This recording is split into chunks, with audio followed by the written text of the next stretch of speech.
Hey bro, today I want to talk about this lifestyle which really changed my life. I think it's the best lifestyle for anyone who's trying to start self-improvement. Um, it really helped me beat all my bad habits, and because before I went on this lifestyle, I really did all the bad habits, like video gaming, was porn, social media, junk food, everything. Uh, and I was someone with always with high ambitions. I was always a big dreamer. I had always big plans and dreams for the future. But my productivity and mental health weren't there. My dopamine baseline was so low, um, and that in combination with my big ambitions, I just felt empty inside because I didn't do anything about what I wanted in my life. Um, and I couldn't stop it until I found I was about the dopamine reduction lifestyle, and this one really helped me. Um, in the dopamine reduction lifestyle, you cut out most of the instant gratification habits. Instant gratification habits are the habits that give you pleasure right now, but are not good for you in the long run, generally. Um, So, like the bad habits are good examples. So, video games are good for you now, but in the long run, they make your life worse. Porn, uh, video games, junk food, all that sort of stuff. And uh, it is not possible, I think, for anyone who's just starting with self-improvement to immediately cut out all the instant gratification habits. Um, so, the dopamine reduction lifestyle is a lifestyle that cuts out, you need to cut out 80%, it's 80-20 rule. You cut out 80% of all your bad habits, all the instant gratification habits, and you can keep 20%. So, like, I would recommend just quitting all the really bad habits like porn and social media, junk food, and everything, but and you can make a decision for yourself, and so you can keep 20% and go out all 80% of the rest. And maybe in the beginning it will more look like something 64 in your 1730, which was for me that I was still watching. I was saying to myself, oh, well, I will only watch good YouTube content and listen to music and hang out with friends, for example. And I would still watch some series. I would still watch porn in the beginning because I was just addicted. And I would still eat some junk food beside. Uh, but that's okay in the beginning, I think. As long as you're making improvements every day, so you'll try to gradually decrease the amount of instant gratification habits until maybe later in the self-improvement journey you can cut out all of them, which I'm very close to right now. I'm more like 90-10 at this moment. Still much listening to music and once a month hanging out with some friends, and that's it for me.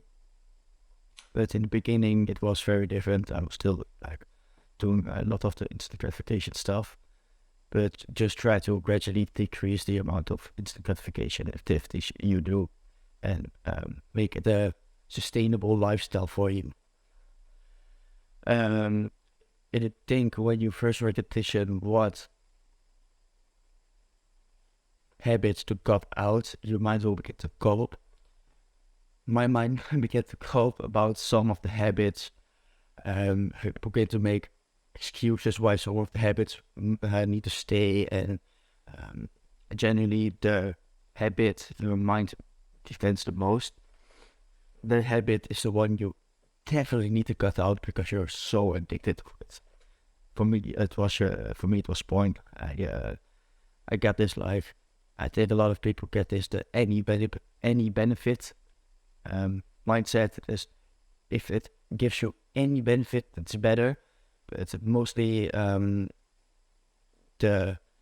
you got that little benefit that you would think needs to stay. Your habit needs to stay because of the little benefit. The habit is so much worse that it cuts out that one benefit completely. Like, it's definitely not worth that one benefit. So really try to maybe write down all your habits and things you do, and write down if it is good, neutral, or bad, and then try to cut out like 80%, 70% maybe at the beginning, 60% in the beginning of all those bad ones, and really try to stick with it. I think cutting out a little bit less, so like 60, 70 in the beginning, makes it sustainable, so you can do that. It's better than in the beginning to stay sustainable, but go completely in, cut out 100% in the beginning, and then doing it for 1-2 days and it's just not sustainable, so you'll quit. Then you'll go back to 100% of the bad habits. It's just beginning go a little bit slower, and it'll go with 60%, 70%, and then gradually increasing the amount of bad habits and instant gratification you cut out. Okay, then I also have a couple of things that could help you really make sure your bad habits and instant gratification activities will disappear. Those 60%, 70% that you do, that you cut out. Because when you cut out 60, 70, 80% of all those habits, you have a lot of free time. But if you have a lot of free time, you will easily fall back into those habits again. So you need to fill up the time so you don't have any free time left. And you can fill up the time with delayed gratification activities and good habits. Delayed gratification are activities that are a bit painful right now, but will make your life better in the long run. Things like exercise, diet, like you could see, studying, working on a business, doing something hard. So good habits are like habits, for example, great teacher, like a big good shower, or outside. And another one that really helps create a strong mind can be my ambitions with meditation. Well, meditation gives me like a stronger mind. As before I did meditation, I would get this phone me up or shuffle, and I would do it directly go into porn. But now, after I meditated, I meditated for like a half year now. Really consistent, but the last time last month I really did it almost every day. I would get like a thought, and I could detect it and shut it off. Like, I would get this horny thought, I would recognize that thought, think about myself, I don't want to think about this, and then literally just think about something else, or just turn off that thought.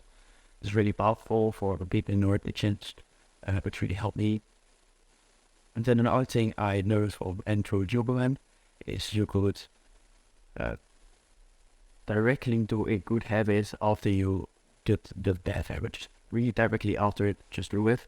For example, after a newest porn, directly go do meditation.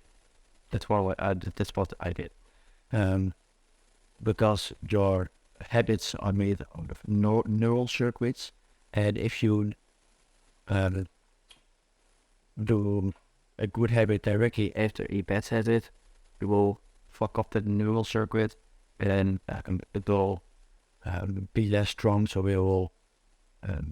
you will be less likely to do that habit again. Then you could also try to find a accountability partner. I know it is really hard because not a lot of people are on self-improvement rule. There's not much chance you will actually find an accountability partner in real life. Maybe try to find one online. It's really hard. For a long time I didn't have one actually, but and in sort of a Discord from Hamza, really a self-improvement YouTuber I learned a lot from. And then there I have a couple guys which I do accountability with, but yeah, it's not really necessary. It's like a little trick that could help you. I really hope I could provide you with some value in this video, and I hope you can change your lifestyle to really be more happy, because this one really made me happy. Before this I had like those days where you didn't feel like doing anything. Literally, I just wake up and think, what do I do? And everything was boring. I didn't want to do anything. Even my instant gratification episode, literally everything was boring.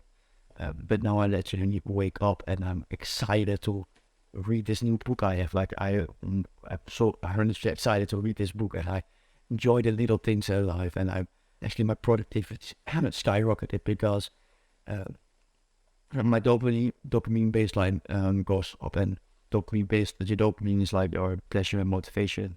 And your baseline is how much you will have throughout the day, and it really goes up. So your motivation will go up as well, and really boost my motivation a lot. And like I developed some discipline throughout the months, and yeah, my productivity skyrocketed, my mental health, my happiness, and I really hope it can do that for you as well. So, I hope you learned something. If you want it, go get it.